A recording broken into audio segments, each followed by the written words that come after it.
Okay, we're going to talk about alignment today. Okay, on your alignment, you have your toe line and you have your target line. Okay, so understand on your toe line, for any student I have, I need your feet, knees, hips, and shoulders. Everything must be parallel to your toe line, which is parallel to your target line.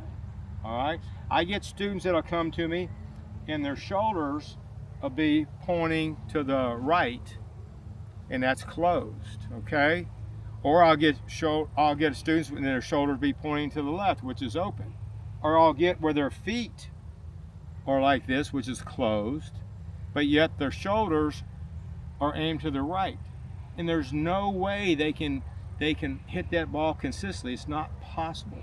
So just by fixing their alignment, feet, knees, hips, shoulders parallel, everything parallel, toe line, target line, it gets the whole body working so much better together as one unit. All right, so let's talk about club face. Okay, we're going to talk about, this is the toe of the club, this is the heel, and this is what we aim with, is the lower part. All right, you've got the shaft in your grip. Shaft is probably the most important part of the club. So we're going to talk about the letter T. If this is the neck of the T and this is the top of the T, can you see how basically that is a square club face? So this is what we want to do when we're practicing. We want to make sure the face is square. If the toe gets ahead of the heel, that ball's going left. If the heel gets ahead of the toe, that ball's going right. Doesn't matter if everything in your swing is perfect. If the club face isn't correct, you've got no shot to hit it square. The other day I was in between lessons and a gentleman's hitting his 3-wood, and he's hitting everything low and left, just snapping them. And swing didn't look that bad, so he asked me, he said, "You got time to look at me?" So I said, "Yeah, I'll look at you, no problem." So I looked at him, I made one adjustment on swing, but what I noticed, his club face was dead shut. He wasn't even aware. He's got 2 buckets of balls, he's done hit one, and he just keeps hitting the same thing every time. He had no clue that was a closed face. So I explained to him how the face was designed, that's square. Immediately the next ball starts getting in the air, and he finishes them all out hitting the ball in the air, and he's tickled to death.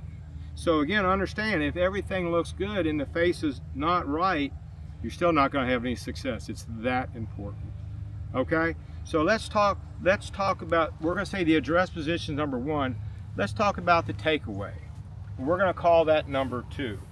So remember, at our address position where our arms are hanging straight down, we had that hands width, remember? So when you take the club back from 1 to 2, it's a slight rotation of the left forearm sets the club. And I want the shaft parallel to your toe line, and I want the toe of the club facing the sky. Okay? So again, when I take the club back from 1 to 2, same width. So important.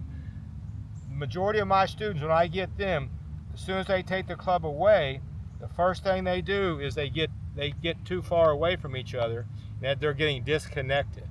Okay? Remember, the least moving parts in the swing, it's easier to repeat. So when you take the club straight back from 1 to 2, same width, must be parallel. All right? Again, you can't repeat this. If you're taking it out like this, there's no way you can bring it back like that. So what is so simple, when you take the club from 1 to 2, and we'll just do this one-handed, the left forearm is what sets the club on 2. Understand it, a slight rotation of the left forearm is what sets the club. Okay, I get a lot of students, first thing they'll do is cock them wrist. And man, again, this is a movement we can't repeat. We can't repeat this every day, but I can tell you one thing, that subtle rotation of that left forearm sets the club. I can repeat this so easy. All right, makes sense? And again, not a lot of tension in them forearms, on a scale from 1 to 10, 10 being the tightest, I tell you right now, I probably got a 1. My hands are real soft, light grip pressure, so subtle, and that's 2. So again, from this angle, as you can see, 1, 2. All right, toes facing the sky, and understand, if the toe's not facing the sky, what's that do for us? Ball's going left, right? Take it back. Toes not facing the sky. Where's that ball going? That ball's going high and right every time.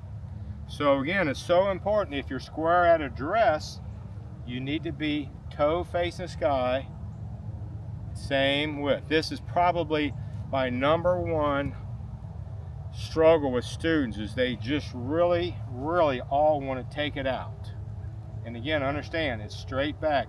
And what you're going to notice when I go from 1 to 2, watch my lower body, okay? At my address position, I'm 50-50. My lower body, there's like a little triangle here. See this triangle? It kind of stays the same until I take that club away. Not doing much, is it? And then a slight rotation of the forearm. Versus, like I said, I'm getting students that are doing this. All right, so again, look at my lower body, how quiet I am. My weight's 50-50. When I go from 1 to 2, not a lot of movement here, are they? Not a whole lot of movement at all, from 1 to 2. But what has happened, my weight has shifted from 50-50, I'd probably be about 60%, 70% inside right heel. 1, 2, and the weight's starting to shift a little bit. Okay, so again, get in the mirror, work on this. This is a big deal, that if you can get setting that club on 2, left forearm only, then the right hand pretty well just is along for the ride. No tension. Okay, so work on that. The more you work on this in the mirror, the better it is, the quicker you're going to get it. Thanks a lot.